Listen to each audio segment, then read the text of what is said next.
Hello students.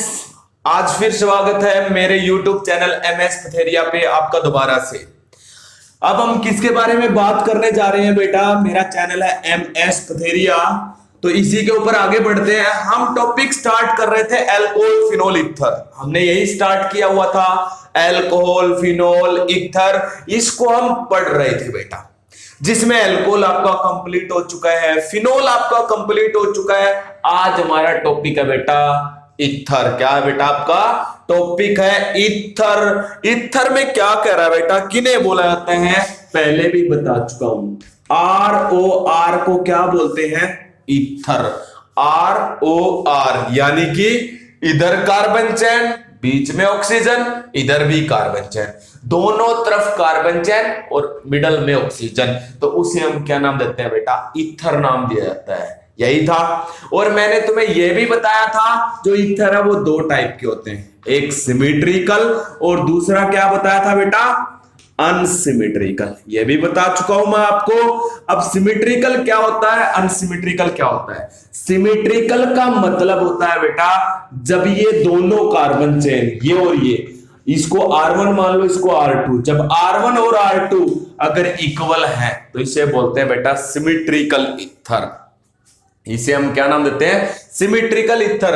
Unsymmetrical, जब आपने ये किया, R1 इसको मान लिया O, ये R2, when R1 R2 is not equal, that are the unsymmetrical. पढ़ चुके हैं ना? आज हमें पढ़ना क्या है? आज बेटा इनकी देखते हैं प्रिपरेशन। क्या देखते हैं? प्रिपरेशन। और एक और बात पते की बताऊंगा बेटा, जो प्रिपरेशन है ना, वो आप ऑलरेडी पढ़ चुके हो, ऑलरेडी आप कर चुके हो। आज हमने उन्हीं के बारे में जानना है, थोड़ी सी डीप स्टडी के साथ। लेकिन अदरवाइज इसकी दो प्रिपरेशन है आपके सिलेबस में, दोनों आप कर चुके हो, अच्छे से आप उनको जानते भी हो और आपको यह भी पता वो कौन से टाइप की रिएक्शन है। तो देखिएगा प्रिपरेशन। फर्स्ट ईथर की प्रिपरेशन है, पहली प्रिपरेशन है ईथर की। अगर हम पहली प्रिपरेशन को देखते हैं तो फर्स्ट प्रिपरेशन ईथर की जो आपके पास है वो क्या है? ध्यान से सुनिएगा। ईथर की पहली प्रिपरेशन है from alcohol, from alcohol dehydration. Alcohol का क्या करेंगे बेटा? आप डिहाइड्रेशन करेंगे। याद आ गया या नहीं आ गया बेटा? अल्कोहल का डिहाइड्रेशन करोगे और डिहाइड्रेशन करके अल्कोहल से क्या बनाओगे बेटा? ईथर बनाओगे। तो मैं एक एग्जांपल ले लेता हूं, आपके सामने रख देता हूं। क्या है देखिएगा, यही आपके पास था, ये आपके पास है CH3 CH2OH। अब जरा ध्यान से याद कीजिएगा, मैंने क्या कहा था? आप केवल और केवल प्राइमरी अल्कोहल का यूज करके, केवल और केवल प्राइमरी अल्कोहल का यूज करके आप क्या बना सकते हो बेटा? ईथर। अदरवाइज नहीं बना सकते। किसका यूज करके? केवल और केवल प्राइमरी अल्कोहल ईथर में कन्वर्ट होता है। लेकिन फिर भी देखते हैं कैसे, सब कुछ मैं आपको बताता हूं। क्या किया था हमने इसके ऊपर डाला था 413 केल्विन टेम्परेचर के ऊपर कंसंट्रेटेड H2SO4। कितने टेम्परेचर पे बेटा? 413 केल्विन टेम्परेचर के ऊपर प्राइमरी अल्कोहल लिया और उसके ऊपर हमने कंसंट्रेटेड H2SO4। तो मैंने क्या बताया था? इसके कितने पार्टिकल लिए थे बेटा? 2। हम यहां पे अलग अलग लिख लेते हैं हमारी समझने के लिए। ये हो गया। अब क्या बताया था आगे? इस एक अल्कोहल में से OH, दूसरे में से H, ये OH और ये H क्या रिमूव हुआ था? H2O। तो ये वाला पार्ट इसके साथ जोड़ दीजिएगा बेटा। जोड़ो, क्या रह गया आपके पास? CH3 CH2। इतना हो गया। आगे क्या बेटा? O के जस्ट बाद देखिएगा, ये O चट गया तो इस कार्बन का बॉन्ड कम है, यहीं से जुड़ेगा। क्या बन गया? CH2 और इस CH2 के आगे क्या है बेटा? CH3। ये प्रिपरेशन मैं आपको करवा चुका हूं। ये आपका ईथर बन गया। बन गया या नहीं बन गया? और इस रिएक्शन का मैकेनिज्म बहुत ज्यादा इंपॉर्टेंट है, वो भी मैं आपको करवा चुका हूं। क्योंकि जब आप अल्कोहल का डिहाइड्रेशन करते थे, जब हम अल्कोहल का डिहाइड्रेशन करते थे, तो जो मेन प्रोडक्ट है वो आपका क्या बनता है बेटा? एल्कीन बनता है। क्या बनता है बेटा? Alkene is the main product. लेकिन एक एक्सेप्शनल था, प्राइमरी अल्कोहल लो, सेकेंडरी अल्कोहल लो, टर्सरी अल्कोहल लो, ये तीनों तो डिहाइड्रेशन करने पर एल्कीन बनाते हैं, लेकिन केवल इन तीनों में से प्राइमरी अल्कोहल का एक एक्सेप्शनल केस था। क्या था? अगर आपने टेम्परेचर 413 केल्विन रखा और कंसंट्रेटेड H2SO4 डाला तो ये एल्कीन ना बना के क्या बना रहा था बेटा? ईथर। बताया था या नहीं बताया था? केवल प्राइमरी अल्कोहल। अब फिर से मैं यहां पे डिस्कस करूंगा केवल प्राइमरी अल्कोहल क्यों बनाता है, सेकेंडरी और टर्सरी क्यों नहीं बनाता। एक बार इस रिएक्शन का मैकेनिज्म देखिएगा क्या है। अब क्वेश्चन कैसे पूछेगा वो सुनते जाइएगा मेरे से। तो आप क्या करते हो, सबसे पहले तो इन दोनों को इकट्ठा करके यहीं पे लिख दो बेटा। ये दो पार्टिकल है, कितने हैं? दो। ये दिया हुआ होगा बेटा और कहेगा right the mechanism of this reaction. एक बार तो ये आया हुआ है right the mechanism of this reaction, और एक आया हुआ है conversion of alcohol into ether, right the mechanism of this reaction. Alcohol से जब आप ईथर बनाते हो तो इस रिएक्शन का मैकेनिज्म लिखो। तो आपको कैसे भी क्वेश्चन पूछा जा सकता है बेटा, लेकिन केवल और केवल प्राइमरी अल्कोहल ईथर बनाएगा। मैकेनिज्म देखिएगा अब इसका, बड़े ध्यान से देखने का बेटा। ये पीछे मैंने जो बताया था वो भी मैकेनिज्म था, लेकिन इसमें एक नई बात बताऊंगा बेटा मैं, छोटी सी नई बात, बाकी सेम है सब कुछ। सबसे पहले हमने क्या किया था, मैंने तुम्हें बताया था CH3CH2OH, यही है। यहां पे ऑक्सीजन के पास क्या होते हैं? लोन पेयर, ये स्टेप 1 है। इसके ऊपर कौन अटैक करता है? H positive. ये कहां से आया बेटा? अरे कंसंट्रेटेड H2SO4 यूज किया हुआ है उसमें से आया है। इस लोन पेयर ने इस H पॉजिटिव को अपने साथ जोड़ा, यही किया था ना हमने। अपने साथ जैसे ही जोड़ेगा बेटा क्या बनाएगा? CH3CH2O। O के साथ कौन जुड़ा हुआ? एक H, और दूसरी साइड भी क्या जुड़ जाएगा बेटा? H। जब ये लोन पेयर देके इस H पॉजिटिव को जोड़ेगा तो इस ऑक्सीजन पे कौन सा चार्ज आ गया बेटा? Positive charge. कौन सा चार्ज आ गया? Positive charge. बोलो बेटा इतना बता रखा है या नहीं बता रखा? मैंने करवा रखा आपको ये बहुत अच्छे से। अब क्या होता बेटा, अब ध्यान से देखने का है, बड़े ध्यान से देखिएगा। स्टेप 2 देखिएगा। स्टेप 2 में क्या हुआ था, ये मैंने ले लिया CH3CH2O, इसके साथ H, यहां पे भी H, और इस पे कौन सा चार्ज है? पॉजिटिव चार्ज है। अब मैंने बता रखा है ये ऑक्सीजन पॉजिटिव को नहीं रख सकता, तो इस बॉन्ड के इलेक्ट्रॉन को ये लेगा। एक बार मुझे ध्यान से देखिएगा, इस बॉन्ड के इलेक्ट्रॉन इस पे जाएंगे तो ये अलग हो गया H2O। इसका पॉजिटिव खत्म, क्यों? क्योंकि इसने इस बॉन्ड के दोनों इलेक्ट्रॉन को ले लिया। तो पॉजिटिव किस कार्बन पे आएगा बेटा? इस पे। क्यों? अरे इस बॉन्ड में एक कार्बन का भी तो इलेक्ट्रॉन था, वो इसने खोस लिया, ले लिया, छीन लिया। तो इस कार्बन पे कौन सा चार्ज आएगा बेटा? Positive charge. तो अगर इस कार्बन पे पॉजिटिव चार्ज आता है तो ये देखिएगा बेटा कौन सा इंटरमीडिएट बनता है बेटा? ये कार्बोकैटायन। कौन सा इंटरमीडिएट बनाया है? Carbocation intermediate. लेकिन अब आप मुझे ध्यान से देख के ये बताइएगा ये कौन सा कार्बोकैटायन है बेटा? Primary carbocation. कौन सा है? प्राइमरी। और प्राइमरी कार्बोकैटायन कैसा होता है बेटा? अनस्टेबल। कैसा होता है? अनस्टेबल। अब आप एक मुझे बात बताओ, ये अगर अनस्टेबल है तो क्या इसके बनने के चांसेस है? नहीं है बेटा। क्या है? इसके बनने के चांसेस बहुत ही कम है। क्या है बेटा?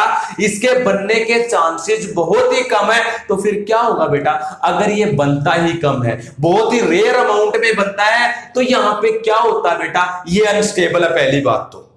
दूसरी बात, ये बन जाता अगर टेम्परेचर कैसा होता? हाई। लेकिन हमने टेम्परेचर कितना रखा हुआ? 413 केल्विन, और मैंने बताया था 413 केल्विन पे ईथर, और इस 413 की जगह अगर 443 केल्विन कर देते तो क्या बनता? एल्कीन। ये आपका इंटरमीडिएट बन जाता, अनस्टेबल है तब भी। लेकिन हाई टेम्परेचर क्या करता? ये बनते ही इसकी बीटा कार्बन से क्या निकाल देता? इसकी बीटा कार्बन में से हाइड्रोजन निकाल देता, और हाइड्रोजन इस बीटा कार्बन से निकलता तो आपका कौन सा प्रोडक्ट बनता बेटा? एल्कीन। कौन सा प्रोडक्ट बन जाता? एल्कीन। लेकिन लो टेम्परेचर होने के कारण ये कार्बोकैटायन भी नहीं बनेगा, क्योंकि ये हाईली अनस्टेबल है, और ये बीटा कार्बन से हाइड्रोजन भी एलिमिनेट नहीं कर सकता। क्यों नहीं कर सकता?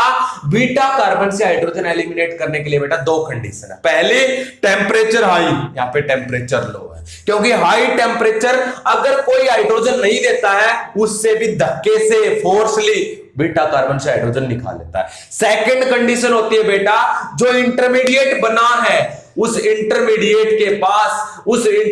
के पास इतना टाइम होना चाहिए कि वो एक जगह रुक जाए कुछ समय के लिए और उसमें से हम हाइड्रोजन को खींच सके, निकाल सके। अब वो रुकेगा ही नहीं। क्यों नहीं रुकेगा? क्योंकि वो अनस्टेबल है, रुकेगा नहीं तो हम उसमें से हाइड्रोजन को एलिमिनेट नहीं कर सकते। तो ये दो कंडीशन है, इनमें से कोई एक फॉलो करनी पड़ेगी। या तो टेम्परेचर हाई रखो, टेम्परेचर हाई नहीं है तो बेटा उस कार्बोकैटायन इंटरमीडिएट को एक जगह रुकना पड़ेगा ताकि उसमें से हम हाइड्रोजन को निकाल सके। अब ये कोई भी कंडीशन को फॉलो नहीं कर रहा है, टेम्परेचर भी लो है और आपका ये अनस्टेबल भी है क्योंकि रुक नहीं सकता, रुकेगा नहीं तो इसकी बीटा कार्बन से हाइड्रोजन एलिमिनेट नहीं होगा तो ये एल्कीन नहीं बनाएगा। तो फिर क्या होगा बेटा? उससे बेटर ये कार्बोकैटायन इंटरमीडिएट ना बना के क्या होता बेटा, ये कार्बोकैटायन इंटरमीडिएट बनने से पहले ही, यानी कि ये बनने से पहले ही अल्कोहल के कितने मॉलिक्यूल यूज हुए? 2। लेकिन अभी तक मैकेनिज्म में आपने कितना लिया? 1।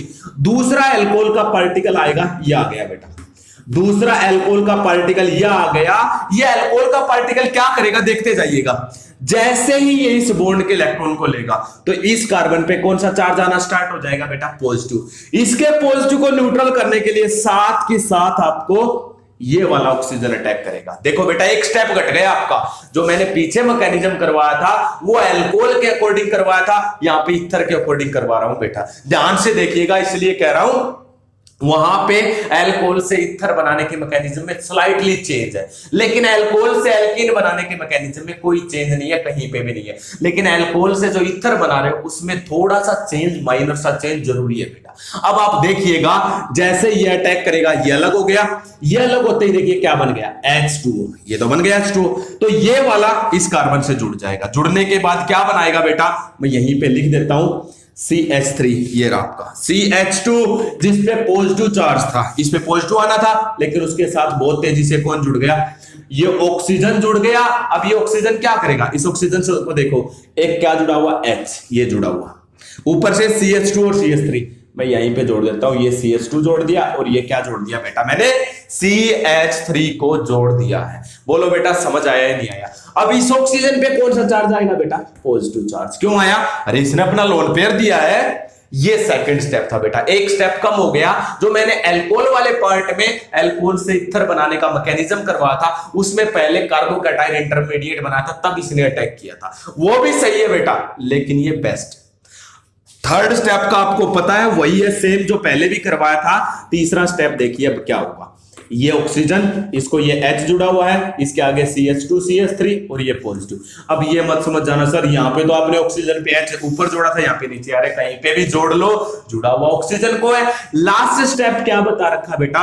इस बॉन्ड के इलेक्ट्रॉन को ये लेगा या नहीं लेगा बेटा? बता रखा है ऐसा कुछ। इस बॉन्ड के इलेक्ट्रॉन को अगर ये लेगा तो ये H पॉजिटिव वापस निकल गया या निकल गया। और क्या जुड़ा है वो देखते जाइएगा, CH3 CH2 O CH2 CH3। बोलो बेटा ये समझ आया या नहीं आया? ये देखो इसी का मैकेनिज्म हुआ या नहीं हुआ? 3 स्टेप में हो गया बेटा। कितने स्टेप में हो गया? 3 स्टेप में हो गया। ये आपके पास था बेटा, कौन सा था ये आपके पास? Mechanism of conversion of alcohol into ether. Alcohol से ईथर बनाने का मैकेनिज्म है बेटा। ये कौन सा मैकेनिज्म है? अल्कोहल से ईथर बनाने का। इनमें स्लो स्टेप कौन सा होता है बेटा?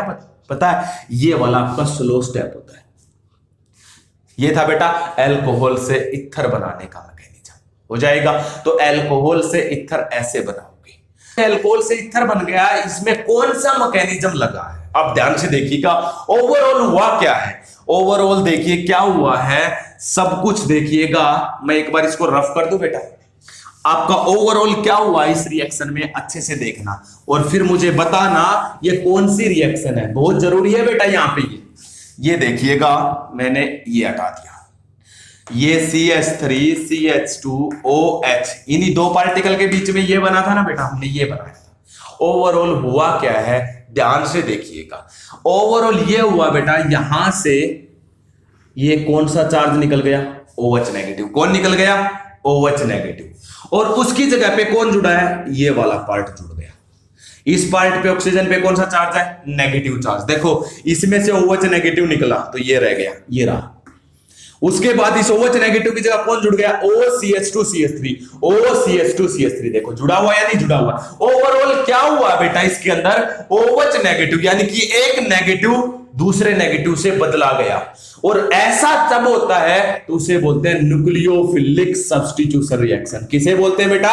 न्यूक्लियोफिलिक सब्स्टिट्यूशन रिएक्शन को बोला जाता है। और न्यूक्लियोफिलिक सब्स्टिट्यूशन रिएक्शन को सबसे ज्यादा अमाउंट में कौन शो करता है? आपने मेरा हेलोएल्केन का पार्ट देखा होगा, और हेलोएल्केन्स की एक स्पेशल रिएक्शन होती है जिसका नाम होता है न्यूक्लियोफिलिक सब्स्टिट्यूशन रिएक्शन। तो एल्कोहल से ईथर बनाने में कौन सा मैकेनिज्म हुआ है आपको बताना पड़ेगा, न्यूक्लियोफिलिक सब्स्टिट्यूशन रिएक्शन। अब आप मुझे ये और बताइएगा इसमें कौन सा लगा है, क्योंकि न्यूक्लियोफिलिक सब्स्टिट्यूशन दो टाइप का होता है, एक SN1 और दूसरा कौन सा होता है? SN2। एक SN1 और दूसरा कौन सा होता है बेटा?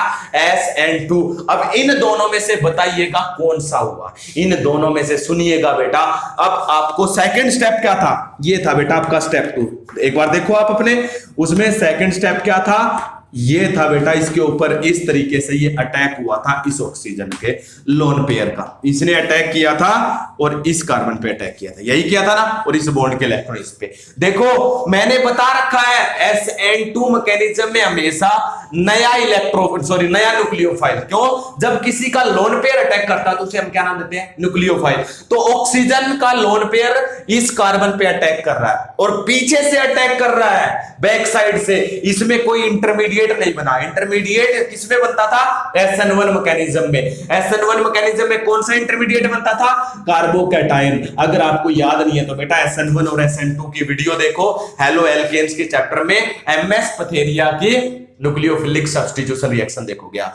तो वहीं से कह रहा है ये लोन पेयर ने अटैक किया था इसके ऊपर, तो ये एक ट्रांजिशन स्टेट बन रही थी इसमें, यानी कि इसमें कोई भी इंटरमीडिएट नहीं बना, यानी कि इसमें इंटरमीडिएट नहीं बना। दूसरी बात, ये कौन सा एल्कोहल है? प्राइमरी, और प्राइमरी को कौन फॉलो करता है बेटा? SN2। तो जो ये एल्कोहल से ईथर बनाने का है ये कौन सा मैकेनिज्म है? SN2। और अच्छे से समझना तो बेटा आपको क्या करना पड़ेगा? हेलोएल्केन का पार्ट देखना पड़ेगा। और वैसे मैं बता देता हूं, जिस रिएक्शन में इंटरमीडिएट ना बने वो SN2, और जिसमें इंटरमीडिएट बन जाए वो SN1। इसमें कहीं पे कोई इंटरमीडिएट नहीं बना। इंटरमीडिएट का मतलब होता है कार्बोकैटायन, कार्बोएनाइन, इसमें कहीं पे कुछ नहीं बना बेटा, सीधा अटैक करते गए और निकलता गया। तो इसलिए क्या है ये SN2 मैकेनिज्म बेटा, ये इसका कौन सा मैकेनिज्म है? SN2 mechanism. अब मेरी एक और बात सुनिएगा, आपको ये पता चल गया ये SN2 है, हटा दो बेटा आप इसको। अब एक बात सुनिएगा, मेरी ध्यान से सुनिएगा, SN2 मैकेनिज्म के बाद क्या है? अब ये बताओ, जब मैंने ये प्राइमरी एल्कोहल लिया, प्राइमरी अल्कोहल के ऊपर 443 केल्विन टेम्परेचर डालता हूं तो एल्कीन बन जाता है, और एल्कीन बनता है तो ये कौन सी रिएक्शन होती है बेटा? एलिमिनेशन। होती है नहीं होती है? फिर मैंने प्राइमरी अल्कोहल लिया और प्राइमरी अल्कोहल के ऊपर 413 केल्विन टेम्परेचर डालने पर ईथर बना, और यहां पे SN2 रिएक्शन हुई। ऐसा क्या हो गया बेटा? ध्यान से सुनिए। अब क्या है, यहां पे लो टेम्परेचर है और जो इंटरमीडिएट भी नहीं बन रहा है, जिसके कारण यहां पे क्या है? SN2 मैकेनिज्म है या नहीं है? अब यहां पे ध्यान से सुनो, मैंने तुम्हें बताया था एलिमिनेशन वर्सेस सब्स्टिट्यूशन रिएक्शन बताए थे। उनमें क्या बताया था? अगर प्राइमरी है एल्कोहल या हेलोएल्केन हो, अगर प्राइमरी स्पीसीज है तो वो एलिमिनेशन और सब्स्टिट्यूशन में किसको प्रेफर करेगा? सब्स्टिट्यूशन। और सब्स्टिट्यूशन भी कौन सा? SN2। बताया था या नहीं बताया था? तो यहां पे भी 413 केल्विन पे इसको करनी तो एलिमिनेशन थी, लेकिन यहां पे कंपैरिजन में कौन आ गया? सब्स्टिट्यूशन। एलिमिनेशन भी हो सकता था, सब्स्टिट्यूशन भी, लेकिन इसने किसको प्रेफर किया बेटा? सब्स्टिट्यूशन को प्रेफर किया। बोलो प्राइमरी के केस में ऐसा बताया था, और याद कर लो। अगर आपको ये थोड़ा कम याद आ रहा तो टर्सरी की सुन लो। टर्सरी की केस में क्या बताया था मैंने? टर्सरी की केस में जब एलिमिनेशन वर्सेस सब्स्टिट्यूशन मैंने तुम्हें करवाया था, तो उस टाइम पे करवाया था टर्सरी के अंदर बनता टर्सरी कार्बोकैटायन इंटरमीडिएट, और कार्बोकैटायन इंटरमीडिएट बनता ही SN1 मैकेनिज्म लगता है। ऐसा कुछ बताया था। तो वहां पे मैंने बताया था अगर टर्सरी के केस में आप एलिमिनेशन और सब्स्टिट्यूशन की कंपैरिजन करोगे तो वहां पे एलिमिनेशन ज्यादा होगी और सब्स्टिट्यूशन क्या होगी?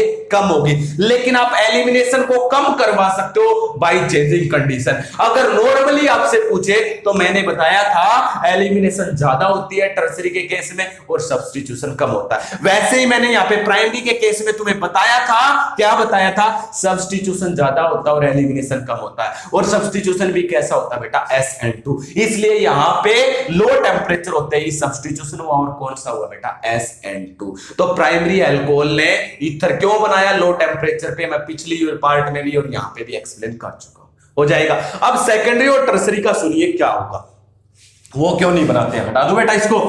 सेकेंडरी और टर्सरी अल्कोहल अब क्या करते हैं, अगर हम सेकेंडरी और टर्सरी अल्कोहल को लेंगे, किसको लेंगे, सेकेंडरी और टर्सरी अल्कोहल को जब लेते हैं तो मैंने कहा सीधी सी बात है, टेम्परेचर लो हो या हाई हो, ये क्या बनाते हैं, एल्कीन। क्यों बनाते हैं बेटा, क्योंकि इनके इंटरमीडिएट कौन है, सेकेंडरी एंड टर्सरी कार्बोकैटायन, है या नहीं है। और सेकेंडरी और टर्सरी कार्बोकैटायन इंटरमीडिएट बनते ही ये कैसे होते हैं, स्टेबल होते हैं। इसलिए स्टेबल होने के कारण जब आप एलिमिनेशन वर्सेस सब्स्टिट्यूशन देखोगे तो ये किसको फॉलो करेंगे बेटा, एलिमिनेशन को। किसको फॉलो करेंगे, एलिमिनेशन को। बताया था या नहीं बताया था। और एलिमिनेशन में क्या बनेगा, एल्कीन, एल्कीन बनेगा। ये सब्स्टिट्यूशन को क्यों नहीं फॉलो करते हैं, क्योंकि सब्स्टिट्यूशन को फॉलो करेंगे तो इनका प्रोडक्ट ईथर बन सकता है। लेकिन अब इन्होंने एलिमिनेशन को क्यों फॉलो किया, क्योंकि इनके इंटरमीडिएट स्टेबल है, इतने स्टेबल हैं कि ये क्या है, ये टाइम दे सकते हैं। these can give time to eliminate hydrogen from beta carbon to form alkane। ये इतने ज्यादा स्टेबल इंटरमीडिएट बनाते हैं कि क्योंकि बीटा कार्बन से मैंने बताया था हाइड्रोजन निकालने के लिए दो कंडीशन चाहिए, या तो हाई टेम्परेचर रखो, हाई टेम्परेचर नहीं रखे तो इंटरमीडिएट इतना स्टेबल होना चाहिए कि वो अपनी बीटा कार्बन से हाइड्रोजन निकालने के लिए टाइम दे सके, और ये आसानी से टाइम दे सकते हैं। इसलिए यहाँ पे कौन सा होता है बेटा, एलिमिनेशन होता है, सब्स्टिट्यूशन नहीं होता है, यानी कि क्या बनता है, एल्कीन। ये मैं आपको एल्कोहल वाले पार्ट में भी कंप्लीट करवा चुका हूं। तो आपका प्रिपरेशन का एक मैकेनिज्म हो गया ईथर का, किसका यूज करके, एल्कोहल का यूज करके। और एल्कोहल का यूज करके जब आप ईथर बनाते हो तो प्राइमरी अल्कोहल ईथर बनाएगा, प्राइमरी अल्कोहल जो ईथर बनाएगा उसमें कौन सा मैकेनिज्म होगा बेटा, SN2। और ये किसका एग्जांपल है, सब्स्टिट्यूशन रिएक्शन का एग्जांपल है, हो जाएगा बेटा। तो नेक्स्ट प्रिपरेशन देखिएगा, प्रिपरेशन सेकंड प्रिपरेशन किसका यूज करके है, हेलो एल्केन। किसका यूज करना है बेटा आपको, हेलो एल्केन। और हेलो एल्केन का यूज करके मैंने तुम्हें एक रिएक्शन बताई थी, विलियमसन्स सिंथेसिस ऑफ ईथर, बताया था यहां या ना, कहां पे, जब मैंने तुम्हें nucleophilic substitution reaction of halo alkane करवाई थी तो वहां पे मैंने बताया था substitution by RO negative group, जिसको आपने क्या नाम दिया था, एल्कोक्साइड ग्रुप। किसके द्वारा सब्स्टिट्यूशन, एल्कोक्साइड ग्रुप। लेकिन बेटा एक बात पहले ही सुन लो, इसको चलने से पहले फिर से वही आ गया आपका एलिमिनेशन वर्सेस सब्स्टिट्यूशन। कौन सी कहां पे होती है, एक बार फिर से मैं बता रहा हूं। अगर आपका प्राइमरी हेलो एल्केन है, कौन सा है, प्राइमरी, तो वो सब्स्टिट्यूशन को ज्यादा प्रेफर करता है एज कंपेयर टू एलिमिनेशन, बता रखा है बेटा ये। और सब्स्टिट्यूशन में भी कौन सा मैकेनिज्म, SN2। अभी अभी मैंने प्राइमरी अल्कोहल के केस में किया। लेकिन अगर टर्सरी और सेकेंडरी, सॉरी टर्सरी है तो वो किसको फॉलो करता है बेटा, एलिमिनेशन को फॉलो करता है as compare to substitution, as compare to substitution. बेटा ये मत सोच जाना टर्सरी अल्कोहल है तो सब्स्टिट्यूशन नहीं होगा, अरे सॉरी टर्सरी हेलो एल्केन है तो सब्स्टिट्यूशन नहीं होगा, होगा, लेकिन आप कंडीशन चेंज करके करवा सकते हो। नॉर्मली अगर पूछे हमसे इन दोनों में से टर्सरी कौन से ज्यादा की तरफ झुकता है, एलिमिनेशन की तरफ ज्यादा झुकता है। और रही बात सेकेंडरी, सेकेंडरी में डिपेंड करता बेटा आपने सोलवेंट कैसा लिया है, किस पे डिपेंड करता है, सोलवेंट। अगर सोलवेंट बेटा पोलर है, कैसा है, पोलर है, तो वो एलिमिनेशन को ज्यादा कंप्लीट करता है as compare to substitution. Substitution की कंपैरिजन में सेकेंडरी वाला एलिमिनेशन को ज्यादा देता है प्रेफरेंस जब सोलवेंट कैसा होगा, पोलर होगा। कैसा सोलवेंट होगा, पोलर। और नॉन पोलर होगा तो उल्टा हो जाएगा। अगर नॉन पोलर सोलवेंट है, नॉन पोलर, तब आपका सेकेंडरी किसको फॉलो करेगा,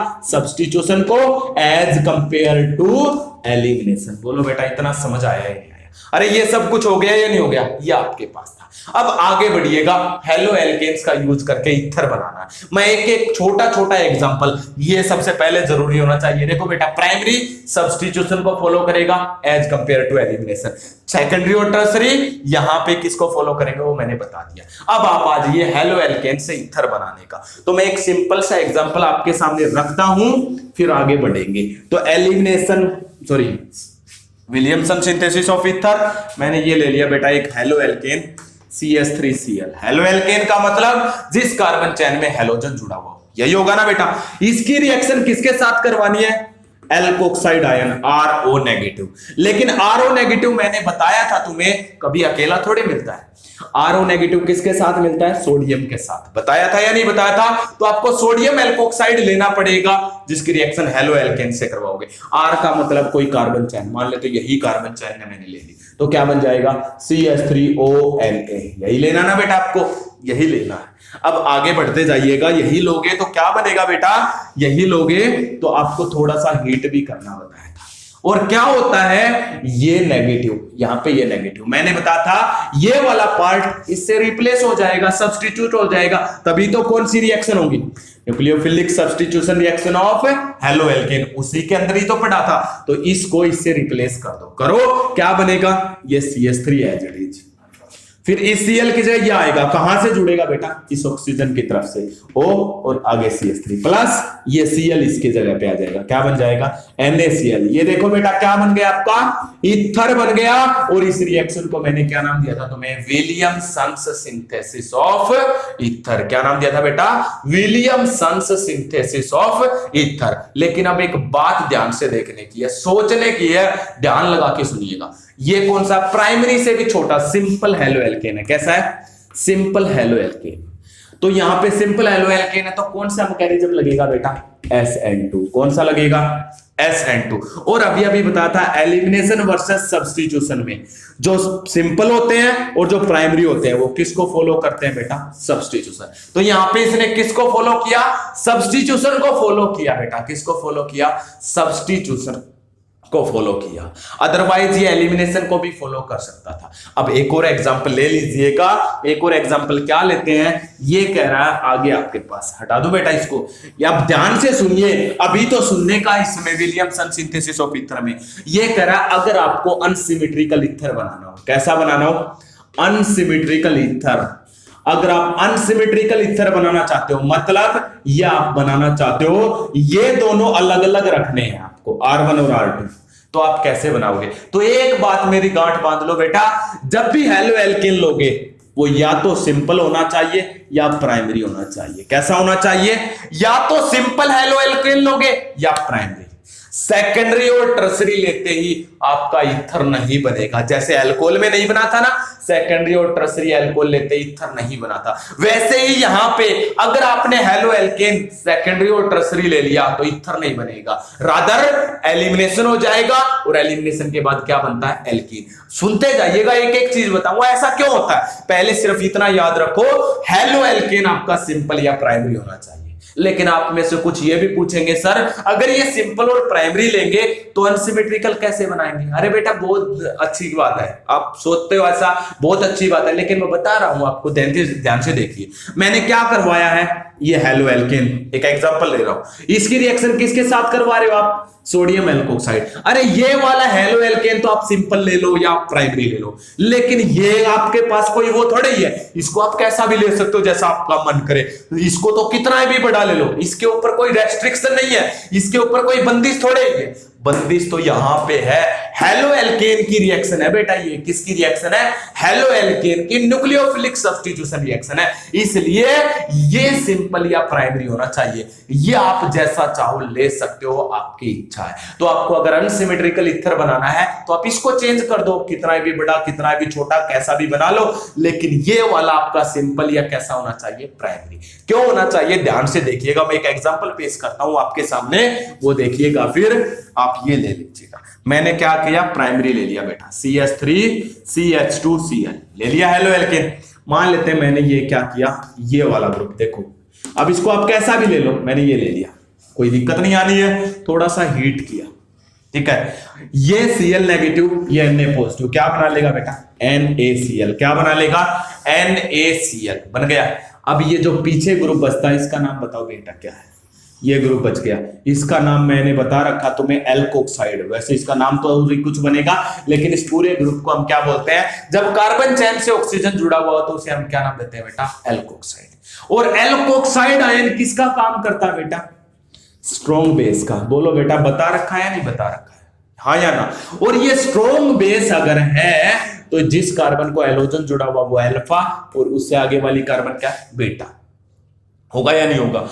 अगर यहां पे ये एल्कोक्साइड आयन स्ट्रॉन्ग बेस है, बीटा कार्बन से हाइड्रोजन निकाल लेगा तो क्या बन जाएगा? एल्कीन बन जाएगा, नहीं बन जाएगा? लेकिन बेटा एक बात सुनो, ये स्ट्रॉन्ग बेस बीटा कार्बन से एलिमिनेट क्यों कर सकता है हाइड्रोजन को, लेकिन उसके लिए भी एक कंडीशन है। क्या? अब आप आओ एलिमिनेशन वर्सेस सब्स्टिट्यूशन में। ये कौन सा हेलो एल्केन है? प्राइमरी है। प्राइमरी है तो ये किसको ज्यादा फॉलो करेगा? सब्स्टिट्यूशन को। और सब्स्टिट्यूशन को फॉलो करेगा तो इसमें कोई इंटरमीडिएट नहीं बनेगा। क्या नहीं बनेगा? इंटरमीडिएट नहीं बनेगा। क्यों? क्योंकि प्राइमरी हेलो एल्केन कौन सा मैकेनिज्म फॉलो करते हैं? SN2, और SN2 में कोई इंटरमीडिएट नहीं बनता। क्या नहीं बनता? इंटरमीडिएट नहीं बनता। इंटरमीडिएट बनता तब आपका क्या होता? मान लेते कार्बोकैटायन इंटरमीडिएट बन जाता, वो कार्बोकैटायन इतना टाइम दे देता कि ये स्ट्रॉन्ग बेस उसके बीटा कार्बन से क्या निकाल सकता था? हाइड्रोजन खींच सकता था या नहीं खींच सकता था? मैंने बताया है एलिमिनेशन कब होगी? जब जो आपका इंटरमीडिएट बनता है वो थोड़ा सा स्टेबल हो और उसके बीटा कार्बन से हाइड्रोजन निकालने के लिए समय मिल जाए, टाइम मिल जाए। लेकिन अब इसमें इंटरमीडिएट बनेगा ही नहीं। क्यों? क्योंकि अगर बनता है 1 मिनट के लिए बन भी जाए तो कौन सा कार्बोकैटायन बनेगा बेटा? Primary carbocation. कौन सा? प्राइमरी कार्बोकैटायन, जो कि कैसा होता है बेटा? अनस्टेबल होता है। और अनस्टेबल इंटरमीडिएट नहीं बनता है। अनस्टेबल इंटरमीडिएट नहीं बनता तो उससे पहले क्या होगा? अभी प्राइमरी अल्कोहल वाला ही रीजन है इसमें भी। अब जब इंटरमीडिएट बनेगा ही नहीं तो क्या होगा बेटा? ध्यान से देखिएगा, इंटरमीडिएट बनेगा ही नहीं, यानी कि ये इस बॉन्ड के इलेक्ट्रॉन ये ले गया तो ये नेगेटिव, तो यहां पे आ गया पॉजिटिव। अब इस पॉजिटिव को हाथों हाथ अटैक करने के लिए चाहिए, बीच में रुकेगा नहीं। ये जैसे ही निकलेगा तो इसको अटैक करने वाला होना चाहिए। और इसके ऊपर कौन अटैक कर देगा? ये ऑक्सीजन नेगेटिव फौरन अटैक कर देगा हाथों हाथ। इसलिए ये बनेगा नहीं इंटरमीडिएट, और इतना टाइम नहीं देगा कि बीटा कार्बन से हाइड्रोजन एलिमिनेट हो जाए। इसलिए मजबूरी बस इसको यहां पे जुड़ना पड़ेगा। और क्या बन जाएगा? CH3 CH2, इसके साथ ये ऑक्सीजन, और ऑक्सीजन के आगे क्या जुड़ा हुआ? C, ऊपर CH3, नीचे CH3, और यहां पे भी क्या जुड़ जाएगा? CH3। तो क्या है? ये बॉन्ड केवल तब टूटेगा जब ये अटैक करेगा। क्या होगा? अटैक करेगा। इसलिए मैंने कहा बेटा तुम्हें या तो आप सिंपल हेलो एल्केन लोगे या कौन सा लोगे? प्राइमरी। क्या बनाने के लिए? ईथर बनाना है। कौन सी रिएक्शन का यूज करके?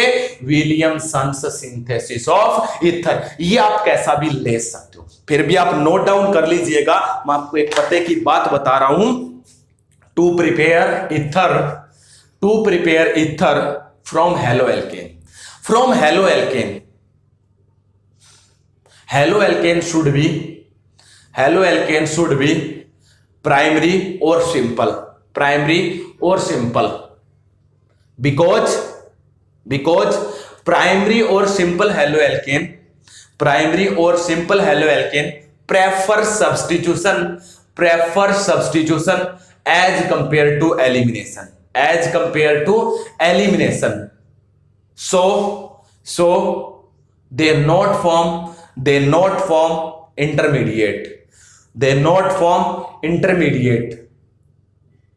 so they not form intermediate. Due to not formation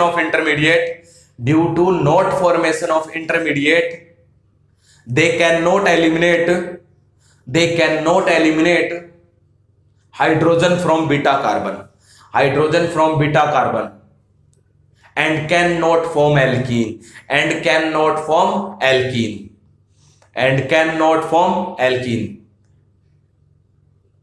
Instead they follow SN2 mechanism, in which alkoxide ion attack on that on that carbon where old nucleophile, ये old है इसको निकलना है और ये नया न्यूक्लियोफाइल जुड़ेगा। On that carbon where old nucleophile is attached after the attack of alkoxide ion, after the attack of alkoxide ion, old nucleophile leave, old nucleophile छोड़ के चला जाता है and new nucleophile add, so ether formed, there is no time gap for the elimination reaction, इसके बीच में elimination reaction का कोई भी टाइम नहीं मिला। अगर आप देखना चाहते हो तो देख सकते हो, इसमें एलिमिनेशन रिएक्शन के लिए कोई गैप नहीं मिला, कहीं पे कोई टाइम ही नहीं मिला कि एलिमिनेशन हो जाएगा बेटा। इसलिए मैं बार बार कह रहा हूं, ईथर बनाना है तो हेलो एल्केन आपका सिंपल या कैसा होना चाहिए, प्राइमरी। सेकेंडरी और टर्सरी है, आपके पेपर में बहुत बार आया हुआ है और आप ईथर बना के आते हो बेटा। क्यों करते हो ऐसी गलती? अरे जब मैं इतना फोर्स लगा रहा हूं तो आप देखिएगा, सेकेंडरी और टर्सरी लेते ही ईथर नहीं बनेगा, क्या बनेगा? एल्कीन। बताऊंगा कैसे, क्यों और क्यों, देखते जाइएगा। आप इसको नोट डाउन कीजिएगा। तो देखें बेटा, अगर हम सेकेंडरी और टर्सरी हेलो एल्केन लेंगे तो क्या बनेगा, कैसे मैंने बताया था। हेलो एल्केन से ईथर बनाने के लिए जो हेलो एल्केन है वो या तो सिंपल लेना है या प्राइमरी। सेकेंडरी और टर्सरी लोगे तो देखो बेटा क्या बनेगा, मैं आपको बता रहा हूं, एक बार देखते जाइएगा। सबसे पहले मैंने सेकेंडरी का एग्जांपल लिया, आप टर्सरी अपने आप समझ जाओगे। ये मैंने एक सेकेंडरी हेलो एल्केन ले लिया, हो गया बेटा। अब क्या होगा, आपने इसके ऊपर कोई भी एल्कोक्साइड आयन, मान लेते हैं आप एल्कोक्साइड आयन कैसा भी ले सकते हैं, मैंने सिंपल से सिंपल लिया है। यहां पे नेगेटिव, ये पॉजिटिव, ये नेगेटिव, ये पॉजिटिव, यही होता है ना। ये Cl नेगेटिव निकल जाएगा, इसकी जगह ये जुड़ जाएगा। थोड़ी सी हीटिंग के साथ रिएक्शन, सबसे पहले देखिएगा बेटा क्या होगा, ये Na और ये Cl क्या निकल जाएगा, NaCl। जब ये NaCl निकलेगा तो कैसे निकलता है वो और सुन लीजिएगा मेरी।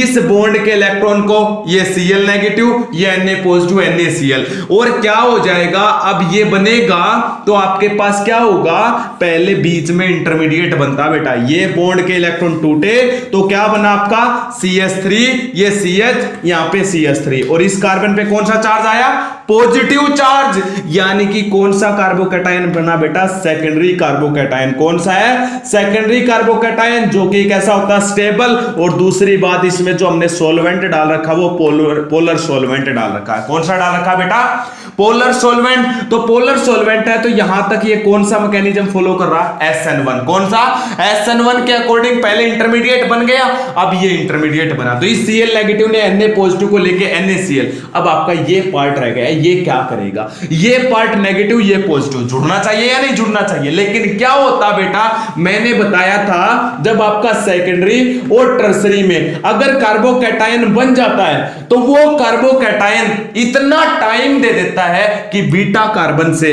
इसके जिस कार्बन पे पॉजिटिव आया वो अल्फा, इधर चले तो ये बीटा, इधर चले तो ये बीटा। अब ये इतना टाइम दे देगा कि बीटा कार्बन से आसानी से हाइड्रोजन निकाल सकेगा। कौन है, ये वाला बेस, जो किसका काम करता है बेटा, स्ट्रॉन्ग बेस, जिसको आप एल्कोक्साइड आयन बोलते हो। मैंने तुम्हें हेलो एल्केन के पार्ट में बताया था, ये स्ट्रॉन्ग बेस इजिली इसकी बीटा कार्बन से हाइड्रोजन एलिमिनेट कर सकता है। क्यों एलिमिनेट कर सकता है, क्योंकि ये टाइम देता है, ये स्टेबल है, कुछ समय के लिए रुक जाएगा, रुकने के बाद आसानी से इसमें से ये एल्कोक्साइड आयन क्या निकाल लेगा, बीटा कार्बन से हाइड्रोजन। इसलिए ये SN1 को फॉलो करते करते किस में चेंज हो गई बेटा, एलिमिनेशन में चेंज हो गई। किस में चेंज हो गई, ये एलिमिनेशन रिएक्शन में चेंज हो गई। और मैं तुम्हें बता चुका हूं, जहां पे एलिमिनेशन वर्सेस सब्स्टिट्यूशन होता है तो वहां पे टर्सरी कौन से मैकेनिज्म को फॉलो करता है, एलिमिनेशन की तरफ ज्यादा झुकता है। उसी तरीके से सेकेंडरी किसकी तरफ झुकता है, ये डिपेंड करता है कंडीशन पे।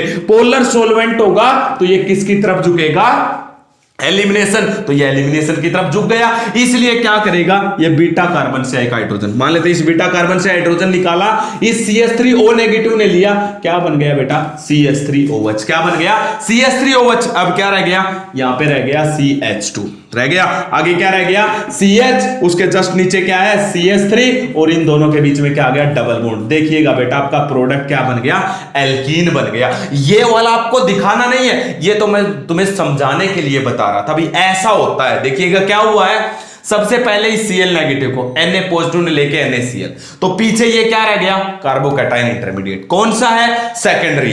वैसे ये फॉलो तो SN1 को करने के लिए निकला था, लेकिन क्या हुआ, सेकेंडरी कार्बोकैटायन। सेकेंडरी कार्बोकैटायन को ये स्ट्रॉन्ग बेस मिल गया, जिसको आप एल्कोक्साइड आयन बोलते हो। इसको स्ट्रॉन्ग बेस मिलने के कारण ये अपने बीटा कार्बन से हाइड्रोजन छोड़ देता है, तो SN1 को छोड़ के ये किसकी तरफ चला जाता है, एलिमिनेशन। इसने दल बदल लिया बेटा, जैसे कि कुछ बदलते हैं, तो वही क्या किया इसने, SN1 को छोड़कर एलिमिनेशन की तरफ भाग गया, और इसके बीटा कार्बन से हाइड्रोजन निकाल के देखो, ये बन गया एलिमिनेशन, एल्कीन प्रोडक्ट बन गया। ये सब आपको दिखाने की जरूरत नहीं है बेटा, आप सीधा प्रोडक्ट बना दो। सीधा कैसे याद रखोगे, ये तो मैं तुम्हें समझाने के लिए बता रहा था। आप सीधा कैसे याद रखोगे, सीधा सुन लो, बिल्कुल डायरेक्ट और सिंपल। क्या करेगा बेटा, जहां पे भी आपको सेकेंडरी हेलो एल्केन दिख जाए और उसके ऊपर ये एल्कोक्साइड आयन डाल रखा हो, तो आप एक बात याद रखो, इथर नहीं बनना, एल्कीन। कैसे, इस क्लोरीन को ये NaCl, ये अल्फा, ये बीटा, दोनों बीटा कार्बन इक्वल हैं। इस बीटा कार्बन से हाइड्रोजन निकाला, इसको दिया, ये बन गया। तो यहां पे CH2, यहां पे CS, दोनों के बीच में डबल बॉन्ड, और ये CH3। ये देखो बेटा, एल्कीन बन गया या नहीं बन गया। अरे हो जाएगा या नहीं हो जाएगा, अब आप और देख लीजिएगा। एक और हम देखते हैं, मान लेते हैं मैंने ये इस बार क्या ले लिया, टर्सरी हेलो एल्केन लिया बेटा ये, और इसके ऊपर मैंने डाल दिया C2H5ONa। कंप्लीट द रिएक्शन, बनाओ क्या बनेगा। थोड़ा सा फास्ट बेटा, जल्दी करो, क्या बनेगा, प्रोडक्ट आप बना के दिखाओगे, फिर आगे मैं बढ़ूंगा। हो गया बेटा, बन गया होगा। अरे देखिएगा, ये Na इस Br को लेकर क्या बनाता है, NaBr। यहां से ये ब्रोमीन नेगेटिव निकलने के बाद इस पे पॉजिटिव चार्ज, कौन सा कार्बोकैटायन बनेगा, टर्सरी। आप एक बार देख लिया करो माइंड में पिक्चर बना के। ये टर्सरी कार्बोकैटायन स्टेबल है, इतना स्टेबल है कि ये हाइड्रोजन बीटा कार्बन से निकालने के लिए टाइम देगा। जिस कार्बन को हाइड्रोजन जुड़ा हुआ है अल्फा, ये भी बीटा, ये भी बीटा, ये भी बीटा, देखो तीनों बीटा कार्बन इक्वल है। क्यों, तीनों के पास 3-3 हाइड्रोजन है। इसलिए मान लेते हैं मैंने इस बीटा कार्बन से हाइड्रोजन निकाला, इसको दे दो, क्या बन गया, C2H5OH।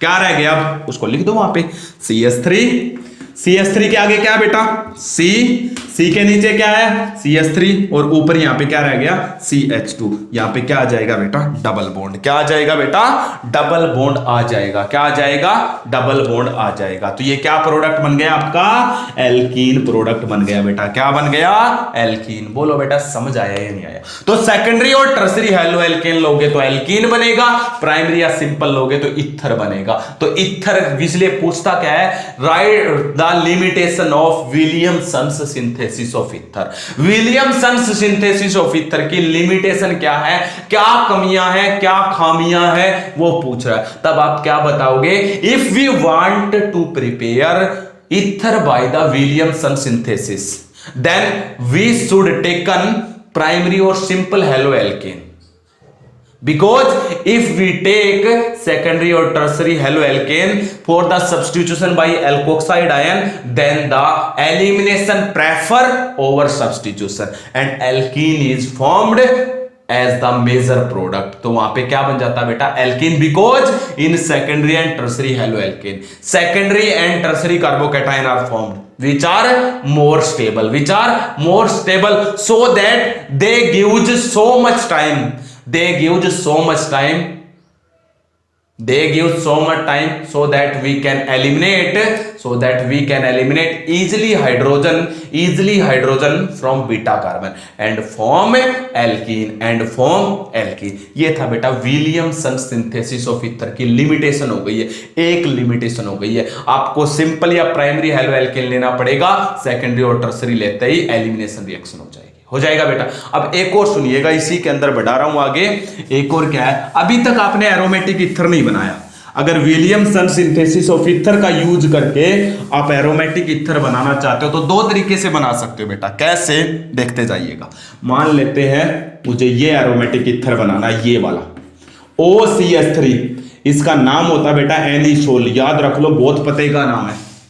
इसको मैं दो तरीके से बना सकता हूं। देखो बेटा, ऐसे बना सकता हूं, नहीं मैं बेंजीन रिंग को तो ले लूं हेलो एल्केन, यानी कि हेलो एल्केन की जगह मुझे क्या लेना पड़ेगा, हेलो एरीन लेना पड़ेगा या नहीं लेना पड़ेगा। और इसकी रिएक्शन किसके साथ करवा दो, एल्कोक्साइड आयन के साथ विद हीटिंग। देखो Na और Cl निकल जाए और ये जुड़ जाए, हो जाएगा या नहीं हो जाएगा। एक तो ये है। दूसरा हेलो एल्केन ले लूं मैं, हेलो एरिन ना लेके क्या ले लूं, हेलो एल्केन, मतलब ये वाला CH3 हेलोजन के साथ, और जो ये एल्कोक्साइड है इसकी जगह पे मैं ले लूं बेंजीन रिंग वाला फिनोक्साइड।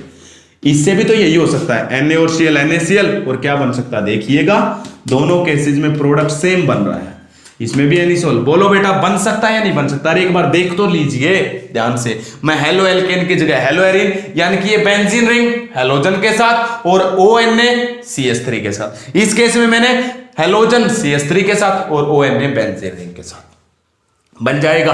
अब इसमें ध्यान से देखिएगा बेटा, एक बात है, दोनों रिएक्शन कौन सी है? Nucleophilic substitution. क्यों? अरे ये CH3O नेगेटिव है, इस Cl नेगेटिव को रिप्लेस करेगा, इसमें भी इस Cl नेगेटिव को ये वाला ग्रुप रिप्लेस करेगा, है या नहीं है? Nucleophilic substitution. अब एक बात मेरी सुनिएगा और याद कीजिएगा, हेलो एरिन्स कि जहां पे आपने केमिकल प्रॉपर्टी स्टार्ट की थी वहां पे मैंने लिखवाया था halo arenes are less reactive, halo arenes are less reactive किसकी तरफ बेटा? Less reactive towards nucleophilic substitution reaction. लिखवाया था या नहीं लिखवाया था बेटा?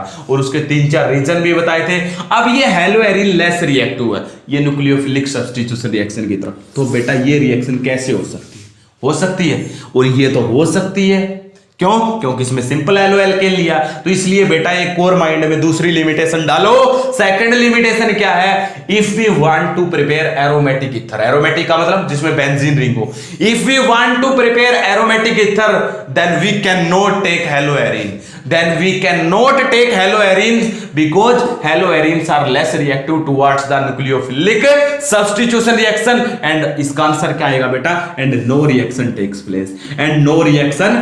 Place, but to prepare aromatic ether we must taken simple और प्राइमरी हेलो एल्केन। हमें क्या लेना पड़ेगा? सिंपल और primary halo alkane and benzene ring with the benzene ring as ए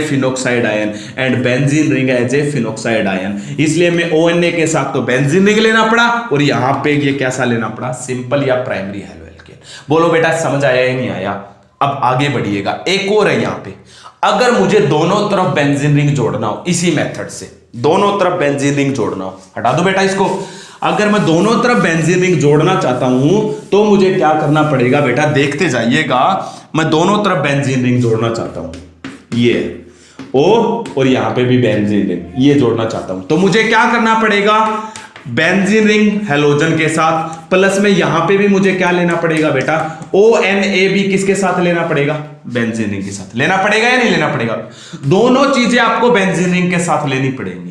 लेकिन बेटा अब आपको पता है ये हेलो एरिन्स है, हेलो एरिन्स तो लेस रिएक्टिव होते हैं टुवर्ड्स न्यूक्लियोफिलिक सब्स्टिट्यूशन रिएक्शन। दोनों तरफ बेंजीन वाला ईथर आप बना सकते हो बेटा इस विलियमसन सिंथेसिस ऑफ ईथर से? अरे नहीं बना सकते, क्योंकि इसमें तो कंपलसरी हो गया, ये लेंगे तभी बन सकता, और कोई ऑप्शन ही नहीं है। इसलिए, और ये लेस रिएक्टिव है towards the nucleophilic substitution reaction, इसलिए इसका नाम होता है बेटा फिनोक्सीबेंजीन। क्या नाम होता है? फिनोक्सीबेंजीन। तो क्वेश्चन डाल लीजिएगा, phenoxybenzene cannot prepare by Williamson synthesis of ether, because if we want to prepare this, then we have taken halo arenes, हमें क्या लेना पड़ेगा? Hello arenes, but halo arenes are less reactive towards the nucleophilic substitution reaction and no reaction takes place। इसलिए क्या आएगा बेटा इसका answer? No reaction. इसलिए ये वाला ईथर आप नहीं बना सकते, एक तरफ बेंजीन जोड़ सकते हो, दोनों तरफ बेंजीन नहीं जोड़ सकते। इसी के साथ बेटा आपके ईथर की प्रिपरेशन भी कंप्लीट हो गई है। मैंने आपको सब कुछ बता दिया जो बताने का था। अगर आपने मेरा एल्कोहल स्टार्टिंग से देखा ना बेटा, आपको सब कुछ समझ में आएगा। इसमें मैंने कुछ नया नहीं करवाया है, वही करवाया जो तुम्हें पहले पढ़ा रखा था, थोड़ा सा डिटेल बता दी, वैसे आपको पता उन सब चीजों का भी, बस आज मैंने उनको तुम्हारे सामने खोल दिया। खोलने के बाद आपको पता चल गया हाँ भी रियल में भी ऐसा भी होता है। बोलो बेटा इसमें कोई क्वेश्चन है? अब आगे देखिएगा, तो इससे मैं आगे क्या कह रहा हूं, आगे हम इनकी स्टार्ट करेंगे फिजिकल एंड केमिकल प्रॉपर्टीज को। लेकिन बेटा आप मेरे चैनल को सब्सक्राइब तो कीजिएगा, अपने दोस्तों को तो प्रेफर कीजिएगा। मैं आपको हर वीडियो में कह रहा हूं, आप एक बार करिएगा, कहिएगा अरे एक बार देख के देखो एमएस पथेरिया की वीडियो। ओके बेटा, अब आप देखिएगा इसकी फिजिकल प्रॉपर्टीज। तो थोड़ा सा फिजिकल प्रॉपर्टीज को आगे बढ़ा लेते हैं। तो फिजिकल प्रॉपर्टीज ऑफ ईथर देखिएगा बेटा क्या है इसके अंदर। सबसे पहले तो आपको वही सोलुबिलिटी ही लिख लेता हूं मैं, वाटर में सोलुबल होगा या नहीं होगा, ज्यादा कुछ नहीं बताऊंगा बेटा, बिल्कुल छोटी सी बात है, ज्यादा वो नहीं है। अब एक बात बताओ, ये मैंने ले लिया ईथर, लिख सकता हूं ROR, मैंने वाटर में डाल दिया, इसको किस में डाल दिया बेटा, वाटर के अंदर डाल दिया या नहीं डाल दिया वाटर के अंदर, क्या होगा बेटा, ये ऑक्सीजन और ये हाइड्रोजन, दोनों के बीच में कौन सा बॉन्ड आएगा, हाइड्रोजन बॉन्ड। इस ऑक्सीजन और इस हाइड्रोजन, देखो वाटर ने ईथर के साथ हाइड्रोजन बॉन्ड बना लिया। तो ईथर क्या होते हैं बेटा, वाटर में सोलुबल होते हैं। क्या होते हैं, वाटर में सोलुबल। लेकिन आपको कैसे पता चलेगा ये हाइड्रोजन बॉन्डिंग बनाएगा या नहीं बनाएगा, मैं बार बार बता रहा हूं, जिस कंपाउंड में ऑक्सीजन प्रेजेंट हो, नाइट्रोजन प्रेजेंट हो, फ्लोरीन प्रेजेंट हो, वो कंपाउंड वाटर के साथ हाइड्रोजन बॉन्डिंग बनाता है। लेकिन एक कंडीशन है, उनके साथ जो ये R ग्रुप जुड़े होते हैं ना, उनका साइज अगर ज्यादा बड़ा होगा तो वे हाइड्रोजन बॉन्डिंग नहीं बनने देंगे। जैसे अभी यहाँ पे ईथर में ये R ग्रुप है, अगर इनका साइज ज्यादा बड़ा हो जाएगा ना बेटा, तो ये क्या है, इस हाइड्रोजन बॉन्डिंग को नहीं बनने देंगे। बस आप इस चीज का ध्यान रखो, इन R ग्रुप का साइज स्मॉल है तो ये इजिली हाइड्रोजन बॉन्ड बनाएंगे। इसलिए हम कह सकते हैं ethers are soluble in water. लेकिन कब, जब कार्बन कम है, कार्बन बढ़ जाएंगे तो ईथर्स आर लेस सोलुबल हो जाएंगे। कैसे हो जाएंगे, लेस सोलुबल। सेकंड और सुनिएगा इसकी physical properties. Second physical properties आपको अच्छे से पता है बेटा, हम किसके बारे में बात करते हैं, मेल्टिंग बॉइलिंग पॉइंट के बारे में। किसके बारे में बात करते हैं, मेल्टिंग बॉइलिंग पॉइंट के बारे में। मैं आपको लिखवा चुका हूं बेटा, मेरे पीछे वाले वीडियो आप देख सकते हो, जो मैंने हेलो एल्केन्स में करवाए थे। अगर आपको अल्कोहल में करवाए थे, अगर आपको पता तो कोई दिक्कत ही नहीं है, लेकिन फिर भी मैं आपको थोड़ा सा बता देता हूं। आपने पिछले चैप्टर में पढ़ा था, पीछे पढ़ा था अभी लास्ट टाइम अल्कोहल, आज पढ़ रहे हैं ईथर। ईथर की कंपैरिजन अल्कोहल से होगी बेटा, किसके साथ होगी, ईथर की कंपैरिजन अल्कोहल के साथ होगी। अब एक बात सुनिएगा, अल्कोहल का ये फॉर्मूला था, यही था। अल्कोहल के अंदर क्या प्रेजेंट थी, खुद के अंदर, अल्कोहल के खुद के अंदर हाइड्रोजन बॉन्डिंग। एक बात सुनो बेटा, दोबारा से बताता हूं, कभी भी आपको हाइड्रोजन बॉन्डिंग देखनी हो, वाटर के साथ बनाना एक अलग चीज है। वाटर के साथ तो हाइड्रोजन बॉन्डिंग वो बनाएगा जिसमें ऑक्सीजन, नाइट्रोजन और फ्लोरीन हो। अब हम चेक कर रहे हैं वाटर को नहीं, खुद अकेला मॉलिक्यूल हो, जैसे अल्कोहल का अकेला मॉलिक्यूल है, मुझे चेक करना हो इसमें हाइड्रोजन बॉन्डिंग है या नहीं है। कैसे चेक करोगे, आज फिर बता देता हूं। आप पहले तो ये देखो, क्या उसमें ऑक्सीजन, नाइट्रोजन, फ्लोरीन है, और अगर है तो वो किसके साथ जुड़े होने जरूरी है, हाइड्रोजन के साथ। अगर वो हाइड्रोजन के साथ जुड़े हुए हैं, इसका मतलब उसके अंदर हाइड्रोजन बॉन्डिंग है। अल्कोहल में देखो ऑक्सीजन है, ये हाइड्रोजन से जुड़ा हुआ है, इसके अंदर कौन सी बॉन्डिंग है, हाइड्रोजन बॉन्डिंग। कौन सी बॉन्डिंग है बेटा, हाइड्रोजन बॉन्डिंग है या नहीं है, तो आपको पता चल गया अल्कोहल में हाइड्रोजन बॉन्डिंग है। लेकिन ईथर में आइएगा, ईथर का तो ये फॉर्मूला, ईथर में ऑक्सीजन है, लेकिन क्या ये हाइड्रोजन से जुड़ा हुआ, नहीं जुड़ा हुआ, इसलिए नो हाइड्रोजन बॉन्ड, इसलिए नो हाइड्रोजन बॉन्ड। अब एक बात बताओ बेटा, जब इसमें हाइड्रोजन बॉन्ड ही नहीं है तो हाइड्रोजन बॉन्ड वीक है। अगर वीक है, हाइड्रोजन बॉन्ड तो स्ट्रॉन्ग होता है। तो अब ये बताओ अल्कोहल और ईथर में किसका मेल्टिंग बॉइलिंग पॉइंट आएगा होगा। अरे सिंपल सी बात है, अल्कोहल है high melting boiling point as compare to ether, as compare to ether. लेकिन कब, जब मोलर मास कंपेरेबल होगा। वो रूल जरूरी है लगाना, जब मोलर मास कैसा होना चाहिए बेटा, कंपेरेबल होना चाहिए। क्या मतलब कह रहा हूं बेटा मैं इसका, जिन दो, मान लेके अल्कोहल लिया एक ईथर, इन दोनों का मोलर मास नियरली इक्वल सा होना चाहिए। एक नहीं है भाई, एक आपने अल्कोहल ले लिया ऐसा जिसका मोलर मास 200 है, आपने ईथर ऐसा ले लिया जिसका मोलर मास 400 है, तो इस 400 वाले का आई होगा बेटा। वहां पे अल्कोहल और ईथर नहीं देखेंगे, वो तो तब देखेंगे इसका 200, इसका 210 मान लेते हैं ऐसा है, तो हम इन दोनों को ये मान के चलेंगे भाई मोलर मास तो सेम सा है, तो मोलर मास तो बता ही नहीं सकता मेल्टिंग बॉइलिंग पॉइंट किसका हाई होगा। तो यहां पे आपको देखना पड़ेगा, इसमें हाइड्रोजन बॉन्डिंग है तो इसका हाई होगा, इसमें हाइड्रोजन बॉन्डिंग नहीं है तो इसका क्या होगा, लो। पहले मोलर मास को देखो बेटा, मोलर मास जिसका हाई हो बता दो उसका मेल्टिंग बॉइलिंग पॉइंट हाई। अगर मोलर मास आपका लो है मोलर मास सेम सा है, तो अब आप देखोगे किसी में हाइड्रोजन बॉन्डिंग है तो उसका हाई होगा, नहीं तो फिर डाइपोल डाइपोल देखोगे, हो जाएगा। अब ईथर में दूसरा सुनिए, ईथर के इस ऑक्सीजन पे कौन सा चार्ज होता है, नेगेटिव, और इस कार्बन पे कौन सा चार्ज होता है, पॉजिटिव, इसलिए ईथर स्लाइटली कैसा होता है बेटा, पोलर। कैसा होता है, पोलर। ये थी बेटा इसकी सिंपल सी फिजिकल प्रॉपर्टीज जिनके बारे में आपको अच्छे से पता होना चाहिए, ठीक है, ओके।